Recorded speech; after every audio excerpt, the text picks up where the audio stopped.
Pokemon has given us new context about the Pokemon we met in Legends Arceus that were exclusive to that game, in the sense that they have pretty much revealed that some of them, if not all of them, still in fact exist today. Welcome back to the Lumiose Post, where we talk about all things Pokemon, and today we have to talk about one of the big bombshells dropped in the Teal Mask Scarlet and Violet's DLC, and that is that Hisuian Pokemon did not die out like we had thought.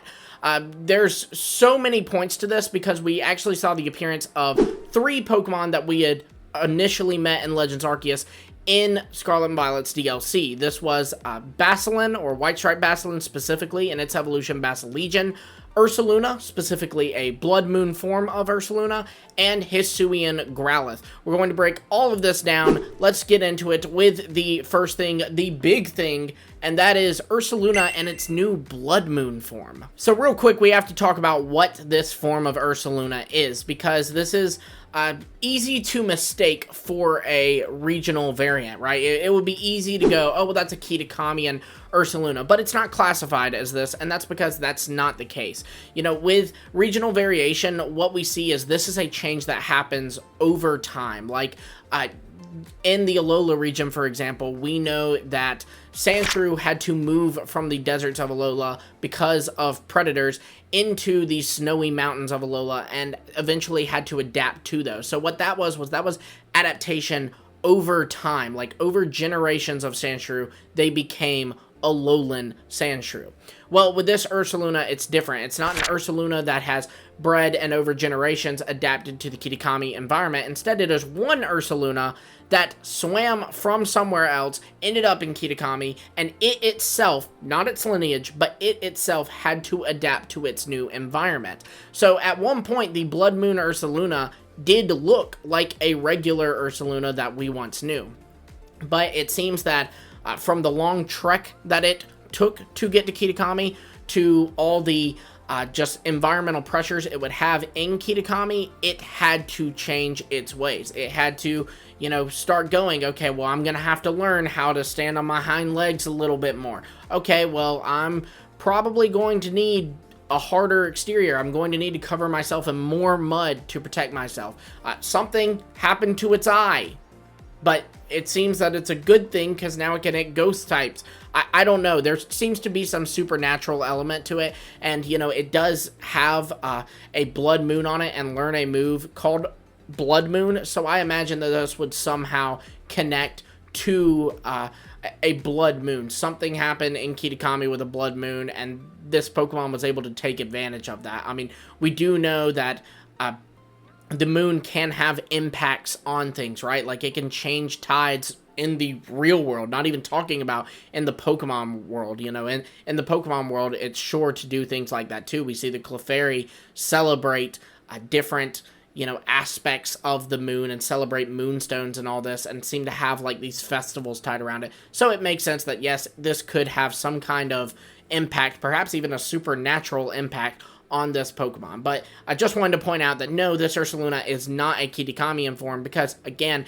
it is not multiple generations of Ursaluna that led to this. It is one Ursaluna that changed itself from this to this, right? Another big point to this is that we know Ursaluna came from another place. This is why, if you look in the Kitakami Pokedex, Teddiursa and Ursaring are not found in there. There's only this Ursaluna. So very similar to how in the real world, Iberia does not have crocodiles, but there have been a few sightings of Nile crocodiles in Iberia. They're not native to there, but sometimes they just happen to have made their way from Africa into Iberia, as crazy as that is. Same thing happens with, like, polar bears. They're not native to Iceland, but sometimes they will kind of get caught on a block of ice and float over to Iceland. We've seen penguins do it in the UK, which is what Ice-Q is based off of. So this is something that we see in the real world, and it's something that happened here in Kitakami. Now the question though is, where did this Ursaluna come from? The knee-jerk reaction would be to go, okay, well, it looks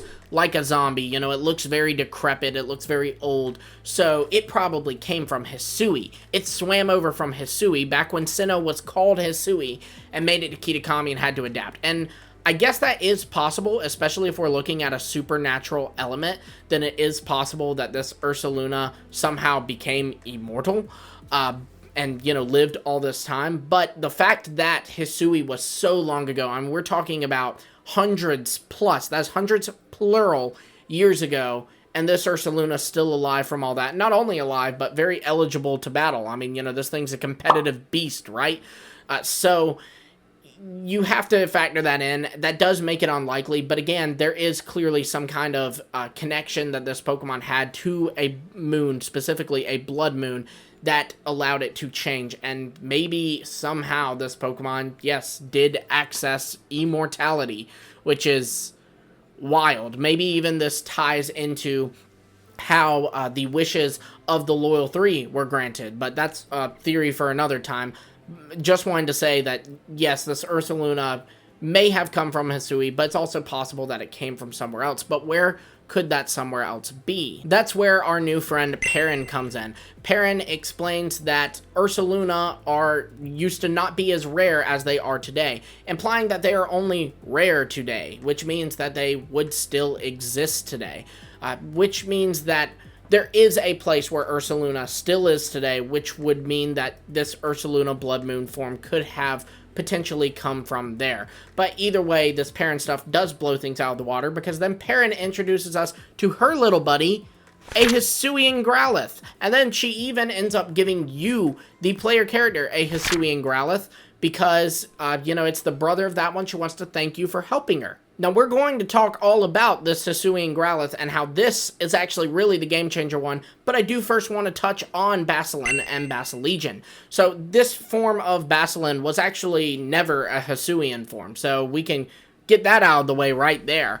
This was referred to in-game as a white-striped Basculin, even in Legends Arceus. The only time it was referred to as a Hisuian Basculin was in the TCG, and it's very possible that the TCG only did this because they wanted to clarify that this Basculin was different from the other Basculin in that it could evolve, because previously its Basculin cards wouldn't say red stripe Basculin or blue stripe Basculin, it would just be a Basculin card. So they wanted this one to be different to show, no, this is the one you need if you want to then evolve it into Basculegion.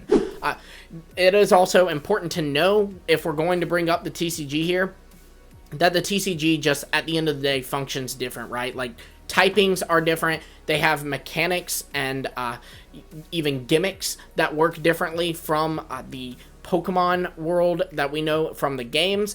They also even have things called Delta species, where you can find like electric type Totodiles, and they're not regional forms. It looks like a Totodile, it's just an electric type. So, you know, it's a whole nother can of worms, but there actually is a way to explain this. If you go to Generation 7, you will actually see that the Cantonian Meowth that you and your mom have from over in the Kanto region, which you moved from, it is referred to as a Cantonian Meowth. So we know that the original form of Meowth that we were introduced to, the one that's always by Jesse and James's side, is referred to as a Cantonian Meowth.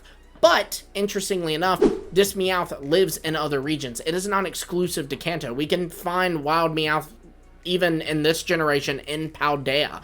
So, calling it a Cantonian Meowth simply just means that this form of Meowth was first discovered in the Kanto region, but it doesn't necessarily mean that's locked there. So, likewise, you could apply that to the TCG as well and say that it's called Hisuian Basculin because it was first discovered in Hisui, but that doesn't mean it has to live in Hisui. At the end of the day, this Basculin, though, is like the other two Basculin, Red Stripe and Blue Stripe, where it is just another form of them. It just happens to be a little more rare. It seems to be locked to other locations geographically, and it also seems to be able to evolve. Now back to the big kicker here, and that is Growlithe. Now, clearly there are not only Hisuian Growlithe, there's not only two of them left, right? Because if there were only two of them left, Perrin would not give you one of them. That would just be ridiculous. Like, that would be super, super stupid. No, it's very likely that there are multiple Hisuian Growlithe left out there, and they just are a lot more rare than they used to be. Now, where they're located, that is a different question. Clearly, they are not in the Sinnoh that we know, because you cannot find them anywhere in the Sinnoh region that we play through in Diamond and Pearl, Platinum, or Brilliant Diamond and Shining Pearl. What I would propose is that it's in a largely untouched area near Sinnoh, like perhaps the Sinjo region, or even that it's in a part of Sinnoh that we just don't have access to. We have seen this before. We have multiple anime exclusive locations that are in regions that we can visit, but are not actually in the games that we can play through that region in. But even to move into the games, we, in the original Kanto games, Red, Blue, Yellow, and even their remakes, you know, Fire Red, Leaf Green, and Let's Go Pikachu and Eevee, you get to play in Kanto, but you're actually not playing in all of Kanto, because we know from Gold, Silver, Crystal, and Heart Gold and Soul Silver that there are actually other routes of Kanto, as you get to this one route and you're told, hey, you just took your first step in the Kanto region. But this is a route that is not seen in the original Kanto games, right? Or the Kanto-focused games, I should say. So it's very possible that Sinnoh has locations just like this, where it's a part of Sinnoh, and it truly is the Sinnoh region, but you just happen to never go there in your Sinnoh playthrough. And that's where Perrin comes in.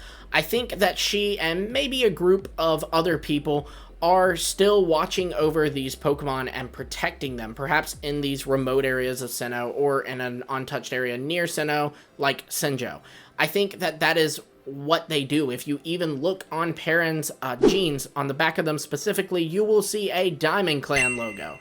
Be mature, guys. Be mature. Look at the Diamond Clan logo. Now, the leader of the Diamond Clan, Adaman, is very clearly Perrin's ancestor. So, what I imagine happened is just over time, Adaman kind of passed down to his descendants, you know, the ways of the Diamond Clan people. You know, they still watch over these Pokemon, because that was a big part of the Diamond and even the Pearl clans, was to watch over special Pokemon, noble Pokemon, and protect them from harm, and, you know, take care of them. They fed them, they gave them offerings, you know, they truly worked side by side with these Pokemon in the days of Hisui. And so now, since their numbers have dwindled, I imagine these people now still protect these Pokemon and watch over them in a protected area. Now, these people who watched over these Pokemon were called Wardens, and in fact, there was a Hisuian Arcanine and its brother, a Hisuian Growlithe, who were watched over by a Warden. This Warden was Paulina, and she was from the Pearl clan, but she was even married to, or at least in a relationship with, and, you know, I ship them, I hope they got married, with Isken, who was a Diamond Clan member. It's very possible that their marriage, and thus them ending up having kids, led to the passing over of Hisuian Arcanine's care from the Pearl clan to the Diamond Clan, or it's even possible that just these clans eventually merged over time because they found out that they were both wrong about the almighty Sinnoh in the end anyways. So, in short, I think that Pokemon like Ursaluna or Hisuian Growlithe, definitely both of these, but maybe even more Pokemon like Hisuian Lilligant or Weirdeer, are still existing today, but just in very remote areas, in very small numbers, and being watched over by people who basically have been raised all their life to, and over generations, to watch over and protect these Pokemon. And perhaps maybe that means that one day we will get to see a Sinnoh where these Pokemon have grown again in numbers and been reintroduced into the population, you know? We've seen this with the Pokemon Lapras. It used to talk about how rare it is, but now it talks about how, due to conservation efforts, it's actually a very common Pokemon now. So maybe we will see this with Pokemon like Hisui and Growlithe. Maybe one day in 400, we will get a Sinnoh game. I mean, we won't, but our descendants will, where they will be able to play through the Sinnoh region, and Hisui and Growlithe is just as common as Starly, which is needed because, my god, does Sinnoh need more fire types. Be sure to let me know what you think of this theory, and let me know how excited you were to see Hisuian Pokemon appear in this DLC, because it had me over the moon. I thought it was the coolest thing ever. Let me know all that in the comments below. Be sure to like, subscribe, and hit the bell for notifications so you don't miss all of our future videos, Teal Mask has given us a ton of theories that we're going to be doing on this channel. You don't want to miss that. So again, like, subscribe, and hit the bell. And until next time, I will see all of you later.